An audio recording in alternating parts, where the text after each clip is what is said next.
Dari mahasiswa mata kuliah kebijakan pendidikan yang diampu oleh Ibu Eva Setiarini, SSI MPD. Kami dari kelompok 6 akan mensimulasikan proses formulasi kebijakan pendidikan.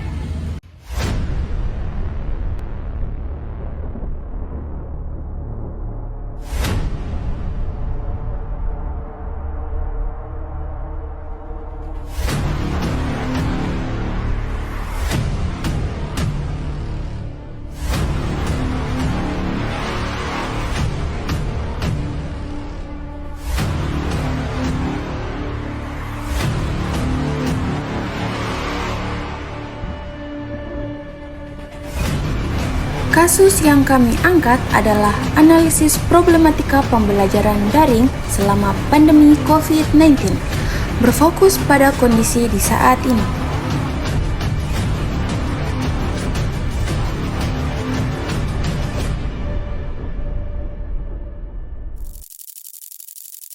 Masalah utamanya adalah kurangnya efektivitas pembelajaran daring.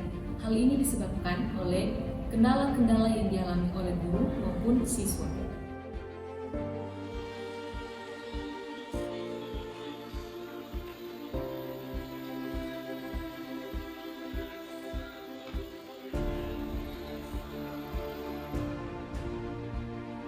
Pada saat ini kami para guru menghadapi masalah yang cukup besar, yaitu kurangnya pemahaman IT yang membuat kami sulit mengajar lewat aplikasi canggih seperti Google Classmeet, Google Classroom, dan perangkat-perangkat yang lain. Dan yang paling berat bagi kami juga, kami kesulitan untuk menilai siswa-siswi kami karena pembelajaran dilakukan secara daring atau bisa disebut dengan online. Nah, kami tidak bisa memantau langsung gerak-gerik peserta didik kami.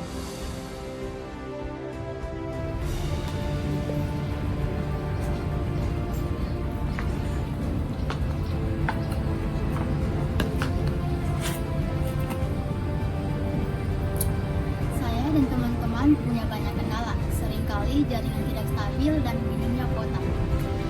Paling susah untuk melihat materi di HP dan sangat sulit untuk memahaminya.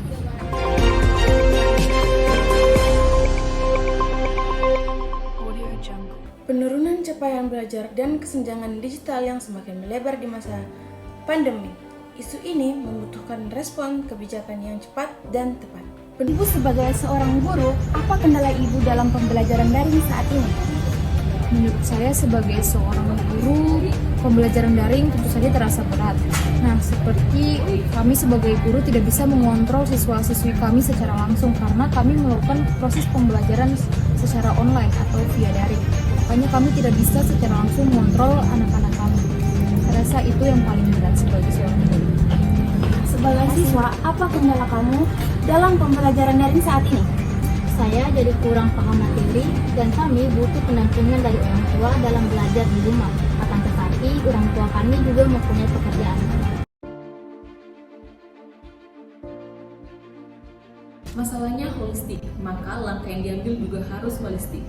Tidak hanya berfokus pada teknologi, tetapi juga harus berfokus pada peningkatan kapasitas guru, penyediaan bantuan, dan juga yang paling krusial adalah keterlibatan orang tua.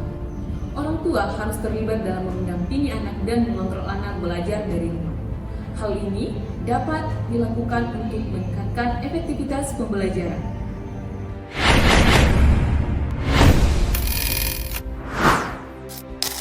Kami mendesak Kementerian Pendidikan untuk segera mengambil tindakan. Masalah ini menyangkut generasi masa depan bangsa.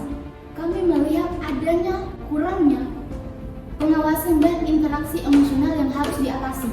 Masalah kuota dan perangkat sekolah harus menjadi prioritas utama. Kami akan mengawasi implementasinya.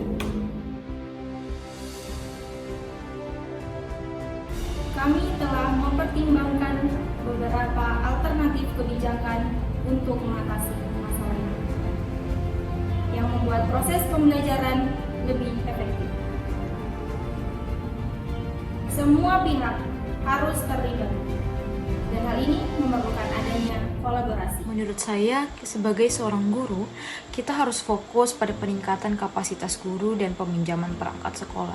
Karena hal ini langsung mengatasi guru yang gagal teknologi dan juga siswa-siswa tanpa perangkat. Nah, di sini juga biaya dan risiko bisa kita kelola sendiri.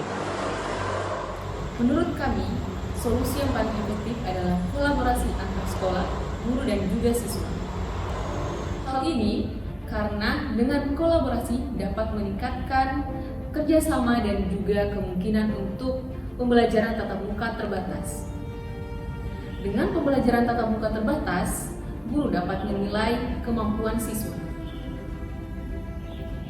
Keberhasilan dari proses ini memang bergantung kepada orang tua, tapi ini dianggap holistik karena dapat meningkatkan keaktifan belajar dan juga mengatasi kurangnya interaksi emosional. Seorang guru, menurut saya, kita juga bisa menggunakan solusi penggunaan media sederhana dan juga pemberian bantuan kuota gratis kepada peserta didik yang ada di sekolah. Nah, di sini pihak sekolah bisa menggunakan media WhatsApp ataupun media Google Classroom ataupun Zoom. Nah, selain penggunaan media-media untuk pembelajaran, kita juga harus memberikan bantuan kuota terhadap peserta didik kita. Nah, ini yang memudahkan dan ini bisa diterapkan dan bisa mengatasi masalah kuota dan jaringan dengan peserta didik yang ada di sekolah. Berdasarkan analisis yang mendalam, kami merekomendasikan adanya kolaborasi antara pihak sekolah, guru, dan juga orang tua sebagai opsi yang paling efektif dan juga holistik. Pendekatan ini mengatasi masalah pengawasan dan interaksi emosional. Meskipun pandemi, kami akan mengizinkan adanya pertemuan atau pembelajaran tatap muka yang diatur secara bertahap dan juga teratur. Misalnya 5 orang per hari dengan kepatuhan ketat pada protokol kesehatan. Hal ini adalah solusi terbaik untuk mengatasi kesenjangan akibat pembelajaran daring.